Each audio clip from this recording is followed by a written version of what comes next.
Hello my dear students, कसे आहात? नक्कीच मजेत असणार.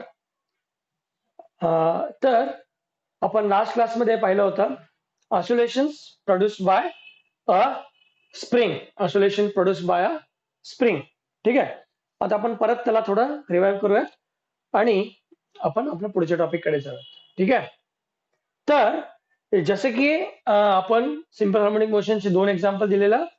एक oscillations produced by a bob in a simple pendulum आणि the oscillations of a mass attached to the spring. तर दोन्हीमध्ये डिफरन्स काय आहे? दोन्ही सिंपल हार्मोनिक मोशनच आहेत.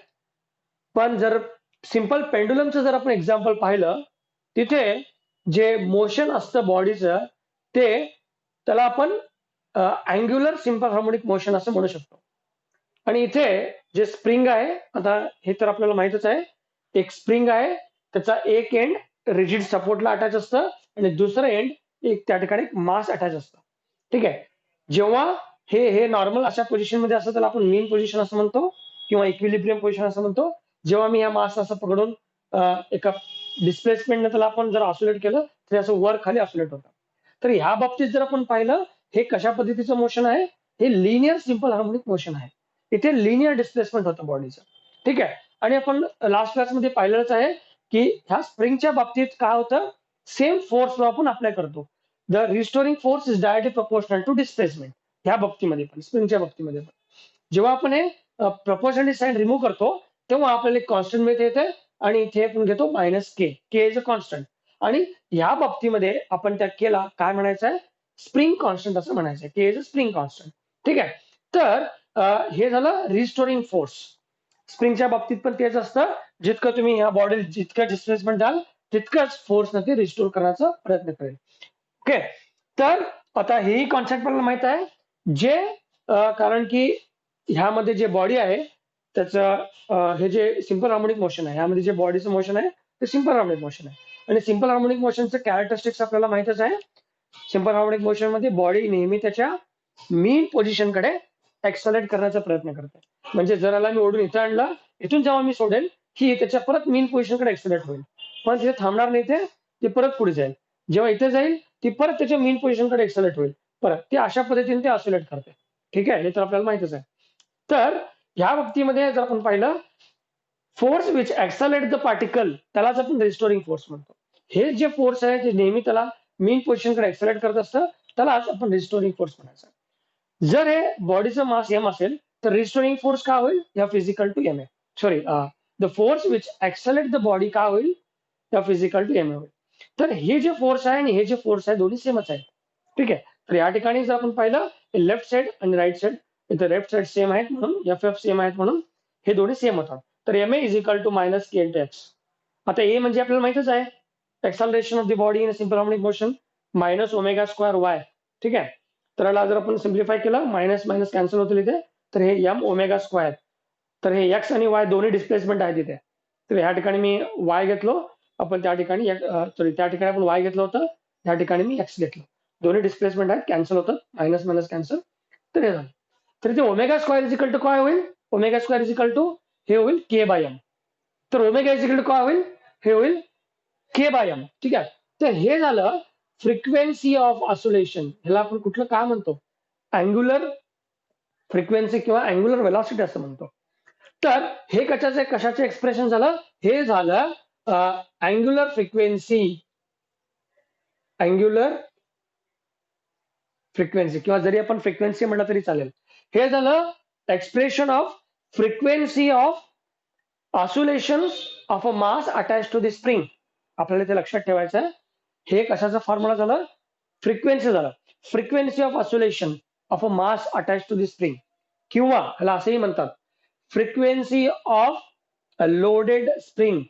Frequency of oscillation of a loaded spring. Loaded spring म्हणजे काय?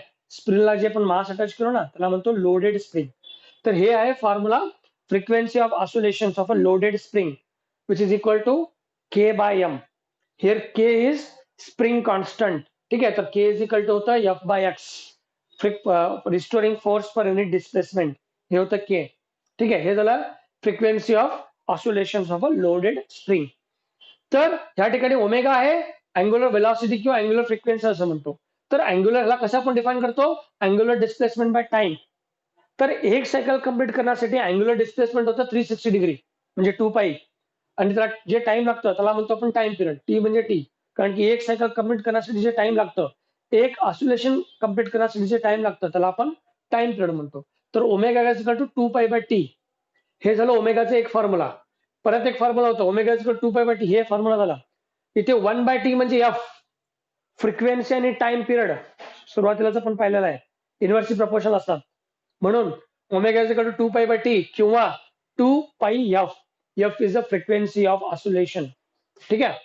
तर ह्या ठिकाणी जर आपण पुट केला फॉर्म्युला टाइम पिरियडचं, 2π/t, ओमेगा म्हणजे 2π/t is equal to this one. तर इथे 2π इकडे गेल्यावर काय होईल, डिवाइड होईल. तर इथे काय उरेल, 1/t is equal to √k/m divide by 2π. म्हणजे असं लिहू शकतो ना, √k/m इंटू 1/2π. तर हे झालं 1/t. आपल्याला पाहिजे टाइम पिरियड ऑफ ऑस्युलेशन, त्याचा फॉर्म्युला. तर जर रिसिप्रोकल जर आपण केलं तर हे होईल t इज इक्वल टू 2π √ हे k/m असलेलं m/k होईल. ठीक आहे. तर हे झालं formula time period of oscillation of a loaded spring, mass attach to the spring. This is a formula of time period, this is a formula of frequency. आपल्याला हे दोन्ही लक्षात ठेवायचे. ठीक आहे. आणि इथे आपल्याला हे समजायचं आहे की फ्रिक्वेन्सी आणि टाइम पिरियड हे कुठल्या कुठल्या फॅक्टरवर डिपेंड असू शकतात. तर हे दोन्ही फॉर्म्युला आपल्याला लक्षात ठेवायचे. हे झालं in the case of spring. Okay, spring, mass attach to the spring, ह्या बाबतीत झालंय. आता आपण फ्रिक्वेन्सी आणि time period in the case of simple pendulum ते आपण डिराईव्ह करूया. The expression of frequency and time period of oscillation of a bob in simple pendulum. ठीक आहे.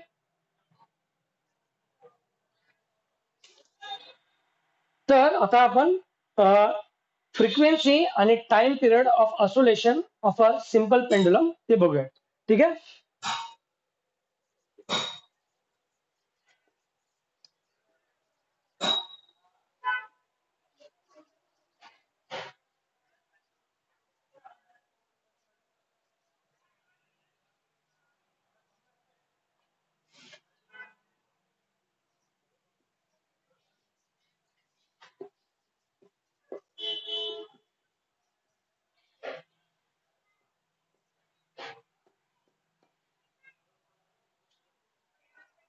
Expression of frequency and time period of a bob in which is in simple pendulum. ठीक आहे. आता आपण already पाहिलेलं आहे frequency आणि time period of oscillation of a loaded spring, mass attach to the spring.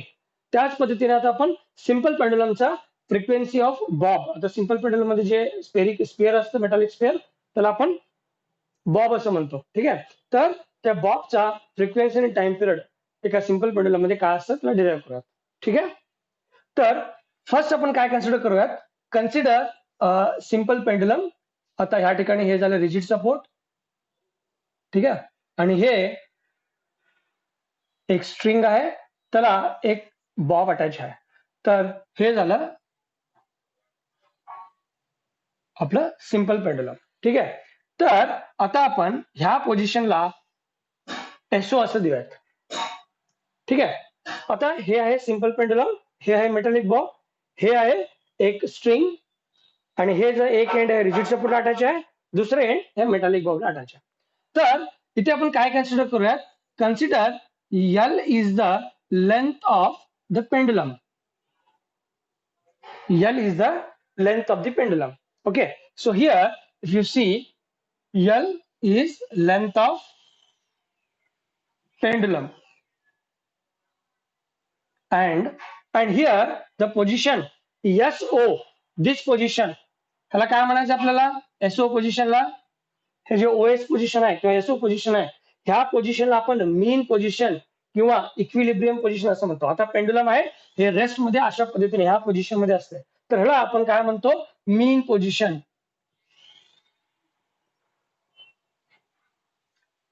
ठीक आहे. So consider a pendulum whose length is L and here the SO, this is known as a mean position.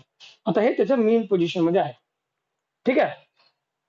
आता समजा हे पेंडुलमला आपण oscillate केलो किंवा हे pendulum आता ऑसिलेशन मध्ये आहे आणि हे ऑसिलेट करत समजा एक डिस्प्लेसमेंट देत ही पेंडुलम इथून समजा या ठिकाणी आला आणि इथून इथे येण्यासाठी हे वाय डिस्प्लेसमेंट केला. ठीक आहे. आता हे पेंडुलम त्याच्या मेन पोझिशनला होतं, इथून हे ऑसिलेट करत ह्या पोझिशनला आलं आणि ह्या पोझिशनला आपण म्हणूयात ए. इथून इथे येण्यासाठी त्याचं किती डिस्प्लेसमेंट किती झालं वाय. ठीक आहे. वाय डिस्प्लेसमेंट करत त्याच्या मेन पोझिशन पासून हे पेंडुलम एक ह्या पोझिशन ए पोझिशनला डिस्प्लेसमेंट केला आणि किती डिस्प्लेसमेंट केलं हे अँग्युलर डिस्प्लेसमेंट ह्याच्या इथे किती झालं थीटा झाला. ठीक आहे. So theta is an angular displacement. So this bob is displaced from its mean position to the position A, making and displacement y. Here the angular displacement is theta. Okay. So here, if you see, theta is known as angular displacement of the pendulum.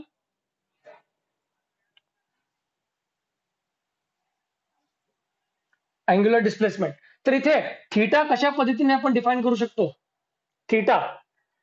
तर आपल्याला माहित आहे L is a length and Y is a displacement. हे Y जे आहे एका circular मोशनचा एक छोटासा आर्क आहे. ठीक आहे.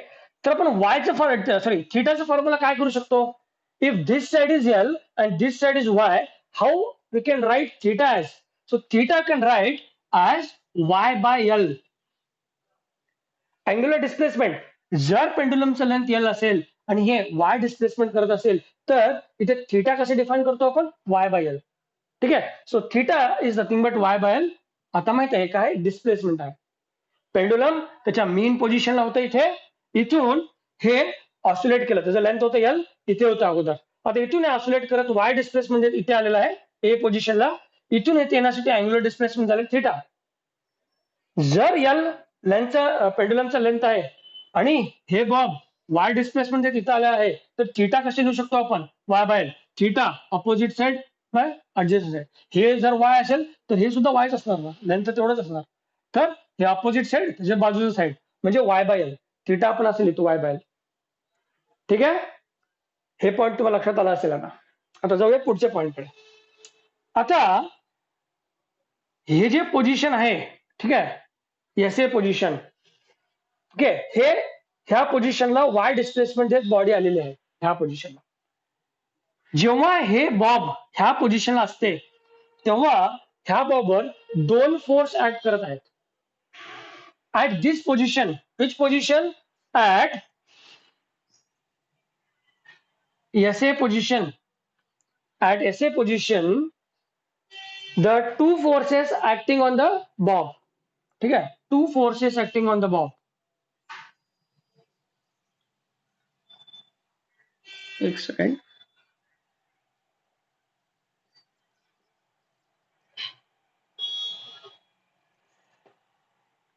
आता हे बॉब डिस्प्लेसमेंट करत इथून इथे आलेलं आहे तर ह्या पोझिशनला ह्या बॉबवर दोन फोर्स ऍक्ट करत आहेत. कुठले कुठले दोन फोर्स. एक कारण की या बॉबला मास आहे, इथे एक फोर्स ऍक्ट करत आहे ते डाऊनवर्ड आहे. ते कशामुळं ग्रॅव्हिटीमुळं. ग्रॅव्हिटी त्याला खाली ओढत आहे ह्या बॉबवर, कारण की त्या बॉबला मास आहे त्याच्या वेटमुळे एक फोर्स ऍक्ट होईल याच्यावर. हे फोर्स आपण काय घेतो mg घेतो. m is a mass, g is known as acceleration due to gravity. ग्रॅव्हिटीमुळे हे बॉडी खालच्या ठिकाणी एक्सेलरेट होऊ लागले ते खालचं फोर्स आहे. तर ह्याला आपण म्हणतो वेट. त्याच्या वेटमुळे त्याच्यावर डाऊनवर्ड फोर्स आहे. आता हे खाली तर जाणार नाही कारण हे बॉब एका स्ट्रिंगला इथे अटॅच आहे, म्हणजे ह्याच्यावर आणि एक फोर्स आहे ते आहे टेन्शन. सॉरी, आपण घेऊया या डायरेक्शन. ठीक आहे. आता ह्या बॉडीवर इथूनही फोर्स आहे, हे तार त्याला पकडून धरलेलं आहे त्या ठिकाणी. ओके. तर ह्या बॉबवर हे एक फोर्स आहे, ह्या फोर्स आपण म्हणतो टेन्शन. आता टेन्शन म्हणजे ते टेन्शन नाही, टेन्शन म्हणजे फोर्स पर युनिट लेंथ, ह्याला आपण म्हणतो टेन्शन. इथे force per unit length of this wire, this string, there is a force. So there is two forces acting on this bob. One is due to the weight, downward force, and one is due to the tension. Okay, it is holding this bob towards its support. Okay, so tension is acting. Okay, so two forces acting on the body. One is due to the tension, due to the string tension, and one is due to the weight mg. Now, as the body moving like this, okay, and one more force is acting like this. So two forces acting on the body. One is like this, and one is downward force. So if you resolve, आता ह्या फोर्सला आपल्याला ह्या बाजूने आणि ह्या बाजूने resolve करायचं आहे. म्हणजे रिझल्टंट फोर्स आपल्या लक्षात येईल ह्याच्यावर. आता दोन फोर्स ऍक्ट करत आहे त्याच्यावर, म्हणजे आपला रिझल्टंट फोर्स काय आहे बाबा आणि कुठल्या डायरेक्शन मध्ये आहे त्या बॉबवर, त्याला समजायचा प्रयत्न करायचा. ठीक आहे. आता जर आपण ह्या जे वेट जे फोर्स आहे ह्याला आपण रिझॉल्व्ह केलं. रिझॉल्व्ह म्हणजे कसं, अलॉंग दिस फोर्स, टेन्शन आहे ना, ह्या ठिकाणी एक फोर्स आहे ह्या बाजूने आणि त्याच्या परपेंडिक्युलर डायरेक्शनच्या बाजूने, म्हणजे ह्या फोर्सचा परपेंडिक्युलर. ठीक आहे. हे एमजील जर आपण रिझॉल्व्ह केलं, आता ह्या एमजील पण ह्या ठिकाणी पॅरल टू दी टेन्शन जर रिझॉल्व्ह केलं तर हे होतं एमजी कॉस थिटा. पॅरल जरी आपण त्याला रिझॉल्व्ह केलं तर, आणि ह्या जे फोर्सला आपण रिझॉल्व्ह केलं perpendicular to the tension force, so this becomes MG sine theta. ठीक आहे. आता सिंपल कॉन्सेप्ट आहे, जास्ती टेन्शन घ्यायची गरज नाहीये. ह्या बरोबर दोन फोर्स आहेत, एक आहे ह्या ठिकाणी आणि एक आहे खालच्या ठिकाणी वेटमुळे. आता आपल्याला फक्त रिझल्टंट फोर्स ह्या पोझिशनला हे बॉबर काय आहे एवढं समजायचं आहे. सिंपल आहे. तर मी काय करणार, आता एक फोर्स तर असा आहे ह्या डायरेक्शन मध्ये असा आहे ह्याच्यावर बॉबर. ठीक आहे. तर ह्या जे फोर्स आहे याला मी रिझॉल्व्ह करेन. ह्या जे एमजी फोर्स आहे त्याला मी अलॉंग ह्या ऍक्सिस, अलॉंग दिस टेन्शन आणि परपेंडिक्युलर टू दी टेन्शन ह्या फोर्स रिझॉल्व्ह करेन. तर ह्या ठिकाणी होईल हे एमजी एमजी कॉस थिटा, आणि परपेंडिक्युलर जर मी रिझॉल्व्ह केला ह्याला इकडे तर हे होईल एमजी साइन थिटा. आता आपल्याला एक गोष्ट लक्षात आलेला आहे, तर आता हे जे फोर्स आहे हे दोन्हीचे जे फोर्स आहे, ठीक आहे, म्हणजे बघा हे एमजी चे एक कंपोनेंट होते इकडे परपेंडिक्युलर टू टेन्शन. हे फोर्स आणि हे फोर्स, हे दोन्ही फोर्स कसे आहेत, इक्वल अँड अपोजिट. हे एक वेटचा कंपोनेंट आहे ह्या ठिकाणी, त्या ठिकाणी टेन्शन आहे. हे दोन्ही फोर्स इक्वल अपोजिट आहेत म्हणून ते कॅन्सल होतील. ठीक आहे.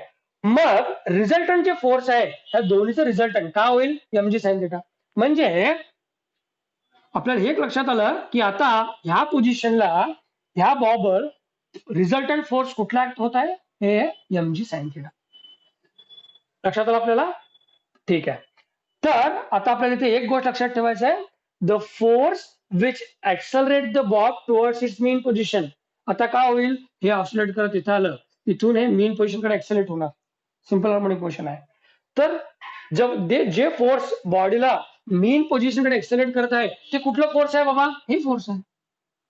कारण की ह्या पोझिशनला ह्या बॉबर रिझल्टंट फोर्स कुठला ऍक्ट करत आहे, हे एमजी साइन थिटा. आणि हे फोर्स कुठला आहे, हेच फोर्स, त्याचं जे फोर्स त्या बॉडीला मेन पोझिशनकडे ऍक्सलरेट करत आहे ना, तेच फोर्स आहे एमजी साइन थिटा. म्हणजे आपल्या लक्षात आलं असेल, the force which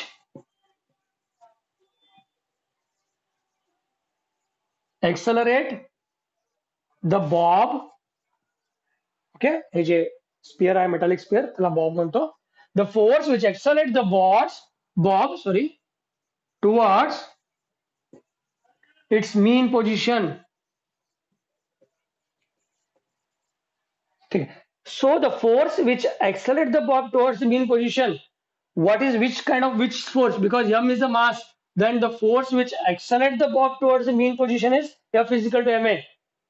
So this force is nothing but this force, which is mg sin theta.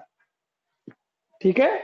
तर ह्या बॉबवर दोन फोर्स ऍक्ट करत होते ह्या पोझिशनला, जेव्हा हे असं ऑसिलेट करत इथे येईल ह्याच्यावर दोन फोर्स ऍक्ट करत होते, एक होतं टेन्शन आणि एक होतं त्याच्या वेटमुळे MG sine theta, sorry MG downward force.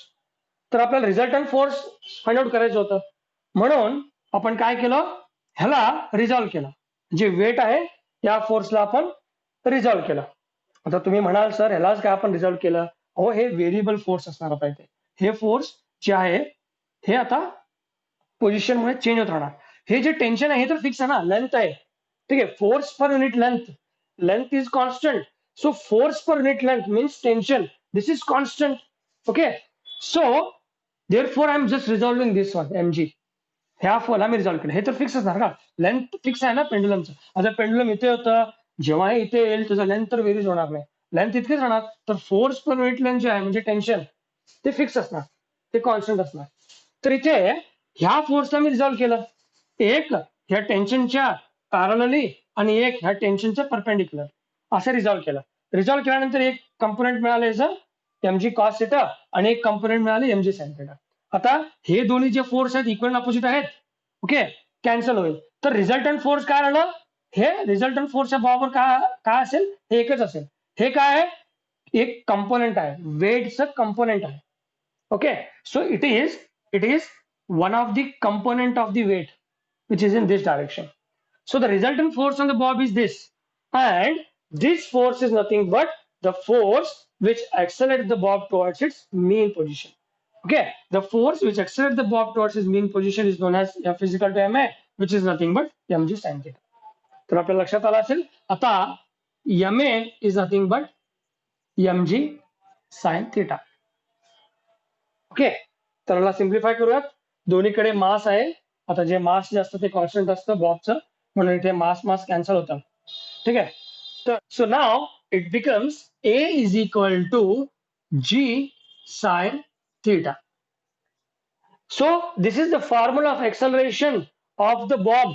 Okay, now we have to understand the force, sorry, the acceleration produced is always towards its mean position, and we already got an idea that the acceleration of the particle in simple harmonic motion is always with a negative sign.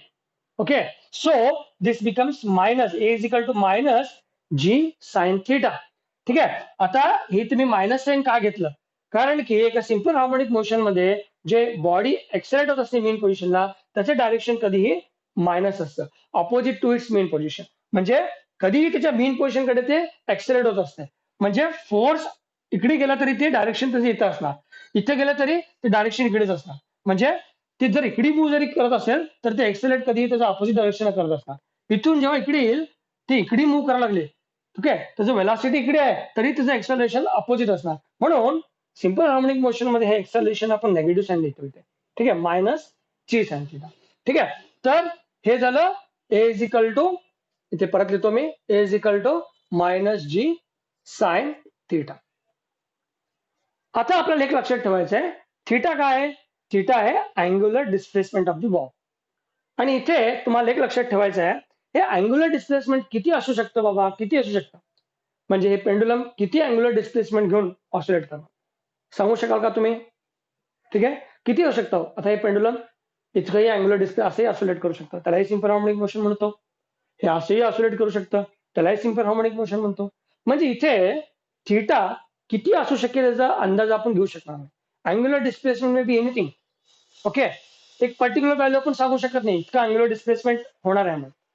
तर ह्या ठिकाणी आपण काय consider करत, आपल्याला general expression पाहिजे, आपल्याला एक जनरल एक्सप्रेशनही पाहिजे आहे. आणि थिटा इथे डिफाईन नाही आहे किती असू शकतं अँग्युलर डिस्प्लेसमेंट. म्हणून आपण काय करूयात, या ठिकाणी आपण असं अजून करूयात की theta is small, the angular displacement of the pendulum is small, whatever it may be. So here, if you consider theta is approximate, here if you consider theta is small,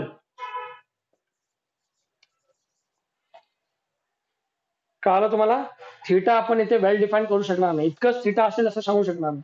theta कितीही असू शकतं, आपल्याला एक general फॉर्म्युलाही पाहिजे झालाय. म्हणून आपण अजून करूयात अँग्युलर डिस्प्लेसमेंट काय ह्या पेंडुलमचं स्मॉल आहे. जेव्हा आपण असं अजून करतो तर आपल्याला sine theta is nearly equal to theta. जेव्हा हे अँगल स्मॉल असेल तर आपल्याला फंक्शनची काही गरज नाही. ठीक आहे, फंक्शन मध्ये काही बदल होत नाही, फंक्शन आपण इग्नोर करू शकतो. If angle is very small, then sign of the angle becomes that much. It will not change. It will nearly same only. So if sin theta, if theta is small, then sin theta is approximate equal to theta. आपण इथे function घेण्याची गरज नाही आहे आपल्याला. तर हे expression काय होईल, a is equal to minus G sine theta बद्दल आपल्याला काय घ्यायचं आहे, ओनली थिटा. ठीक आहे, तर आता हे आपल्याला माहित आहे what is A is an acceleration of the particle in simple harmonic motion. त्याचं फॉर्म्युला आता आपण घेऊयात. एक्सेलरेशनचा फॉर्म्युला काय आहे? Minus omega square Y is equal to minus G into theta. ठीक आहे. एक आहे acceleration produce in a simple harmonic motion. त्याचा फॉर्म्युला आपल्याला माहित आहे minus omega square Y is equal to काय होईल? Minus G theta. ठीक आहे. तर आता या ठिकाणी काय कॅन्सल होईल? ठीक आहे, कॅन्सल करण्याच्या अगोदर आपण काय करूयात? थीटा इथे पुट करूयात. थीटा आपल्याला माहिती आहे काय? If theta is an angular displacement and if L is the length and Y is a displacement, then theta is equal to Y by L. Okay, तर या ठिकाणी पुट करूयात. हे काय होईल? Minus omega square Y is equal to minus G theta म्हणजे काय? Y by L. तर आता कॅन्सल करूयात. या ठिकाणी मायनस मायनस कॅन्सल होतील आणि वाय वाय डिस्प्लेसमेंट कॅन्सल होतील. तर उरलं काय आपल्याला? Omega square is equal to G by L किंवा ह्याला आपण लिहितो omega is equal to square इकडे गेल्यावर काय होईल? It becomes root. So it is G by L. So this is the formula of frequency of oscillations produced in a simple pendulum. So it is becomes g by L, where g is acceleration due to gravity and L is length of the pendulum. आता आपल्या अर्थचे acceleration due to gravity constant आहे. म्हणजे एक तुम्ही लक्षात ठेवा, simple पेंडुलमचं frequency त्याच्या लेंथवर अशा पद्धतीने डिपेंड आहे. ठीक आहे, it depends on only length. Okay, तर हे झालं omega is equal to under root G by L. This is a formula of what? Frequency of oscillations of a simple pendulum, bob of a simple pendulum. Okay, तर आता परत आपण time period एक formula आपण derive करूयात.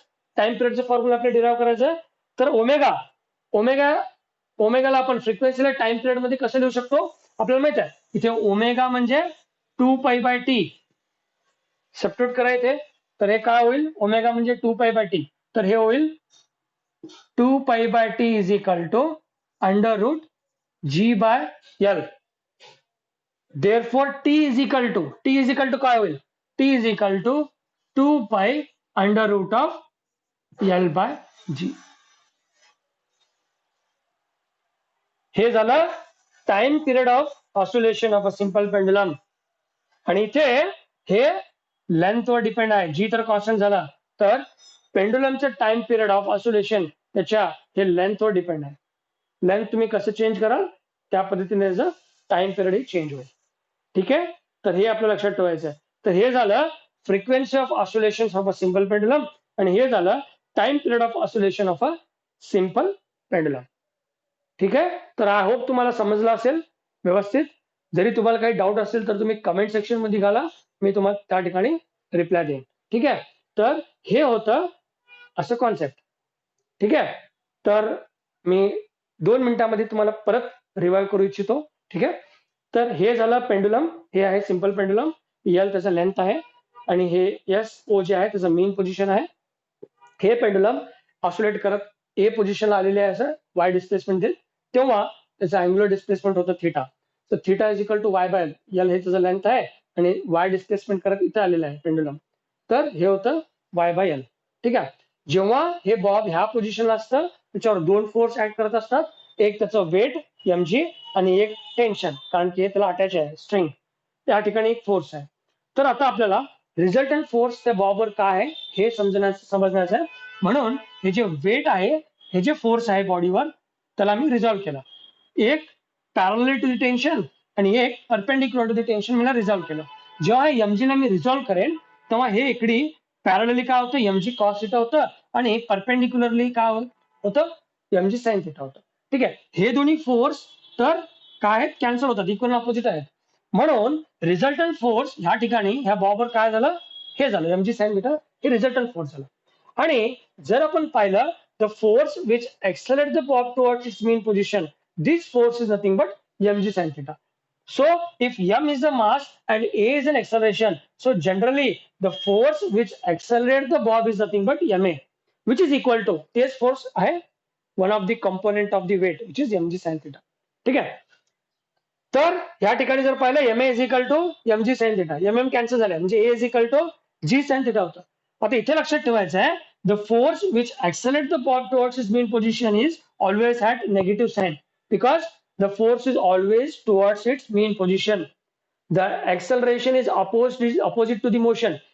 हे Bob जरी इकडे जात असेल तरी ते त्याच्या मेन पोझिशनकडे एक्सेलरेट होत असते. जरी हे बॉब इकडे जात असेल तरी त्याचं ऍक्सलरेशनचं डायरेक्शन कधीही त्याच्या मेन पोझिशनकडेच असतं. दोन्ही बाजूला जेव्हा हे मूव्ह करत असताना जरी त्याचं मोशन ह्या बाजूला आहे तरी त्याचं एक्सलेशन डायरेक्शन ह्या बाजूला असतं मेन पोझिशनकडे. जरी हे पेंडुलम ऑसिलेट करत इथं आलं, जरी हे इकडे मूव्ह करत आहे पण त्याचं एक्सलेशनचं डायरेक्शन नेहमी त्याच्या मेन पोझिशनकडेच असतं. म्हणून या ठिकाणी आपण मायनस घेतो. तर a is equal to minus G sine theta. ठीक आहे, a is equal to minus G sine theta. आता इथे अँग्युलर डिस्प्लेसमेंट किती असू शकतं आपण सांगू शकत नाही. इतकंच अँग्युलर डिस्प्लेसमेंट फिक्स असतं पेंडुलमचं असं आपण म्हणू शकत नाही. ठीक आहे, किती असू शकतं. म्हणून जनरल फॉर्म्युला पाहिजे असेल तर आपण याला स्मॉल असं कन्सिडर करूया. If theta is small then sine theta is approximate theta. फंक्शनची काही गरज नाही. अँगल स्मॉल असेल तर फंक्शन त्यासोबत अटॅच करते जी व्हॅल्यू जास्ती बदलत नाही तर नियरली तितकीच असते म्हणून थिटा. तर हे काय होतं a is equal to minus G sine theta is equal to theta. आता आता आपल्याला माहिती आहे what is A is an acceleration of the bob in a simple pendulum. Acceleration of the body in simple harmonic motion minus omega square is equal to minus g theta. आता या ठिकाणी minus omega square is equal to minus g theta. Theta आपल्याला माहिती आहे y by L इकडे घेतला minus minus आणि Y by cancel झाले तर omega square is equal to G by L. हे स्क्वायर इकडे गेला हे झालं root. Omega is equal to root of G by L. हे झालं formula of frequency of oscillations of the bob in simple pendulum. आता ओमेगा आणि time पिरियडचं फॉर्म्युला आहे हे omega is equal to 2 pi by T. Put करायचे 2 pi by t is equal to root of G by l. So t is equal to 2 pi under root l by g. तर हे झालं frequency, हे झालं time period of oscillations of a bob in simple pendulum. ठीक आहे, I hope तुम्हाला लक्षात आलं असेल. आता आपण नेक्स्ट क्लासमध्ये थोडे कॉन्सेप्ट बघूयात.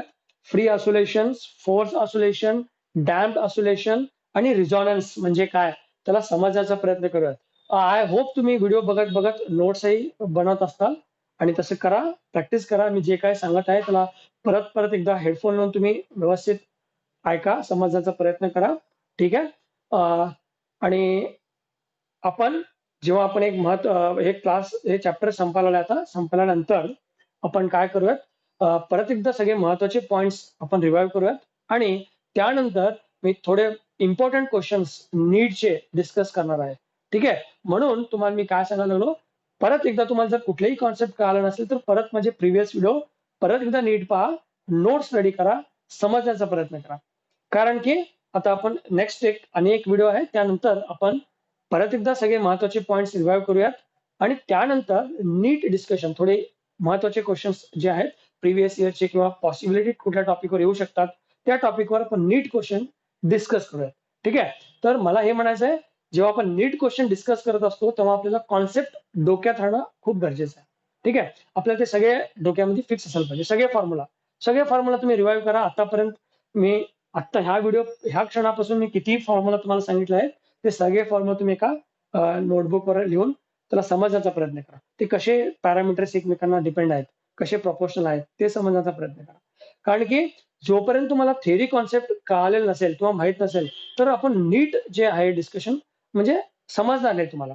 जेव्हा आपण नीट क्वेश्चन डिस्कस करू त्या ठिकाणी लॉजिक किंवा ट्रिक यूज केलेलं असतं. त्या ठिकाणी आपल्याला कुठलं पर्टिक्युलर फॉर्म्युला यूज करायचं आहे, काय करायचं आहे ते आपल्याला लवकर लक्षात येणार नाही. म्हणून जोपर्यंत तुमचं थिअरी परफेक्ट नाही किंवा सगळे फॉर्म्युला तुमच्या डोक्यात फिक्स नाही तोपर्यंत आपण नीट डिस्कस करून काही अर्थ नाही. ठीक आहे, म्हणून मी काय म्हणालो जरी तुम्हाला काही डाऊट असेल किंवा जरी तुम्ही माझे प्रिव्हियस व्हिडिओ पाहिले नसाल तर तुम्ही परत जाऊन पहा.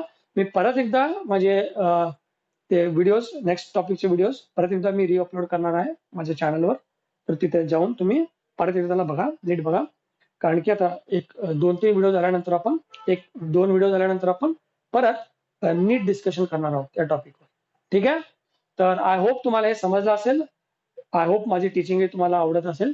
ठीक आहे, जरी काय डाऊट असतील तर तुम्ही सरांना कॉन्टॅक्ट करा किंवा कमेंटवर सेक्शनवर मला सांगू शकता. काही प्रॉब्लेम नाही. ठीक आहे, आपण सॉल्व्ह करूयात.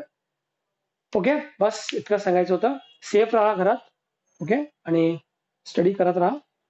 ठीक आहे, तुमचं जे एम आहे ते नक्कीच आपण त्याला अचीव्ह करूयात. ठीक आहे, व्यवस्थित स्टडी करा, व्यवस्थित नॉलेज घ्या, काय असेल तर सांगा. ठीक आहे? Okay, thank you.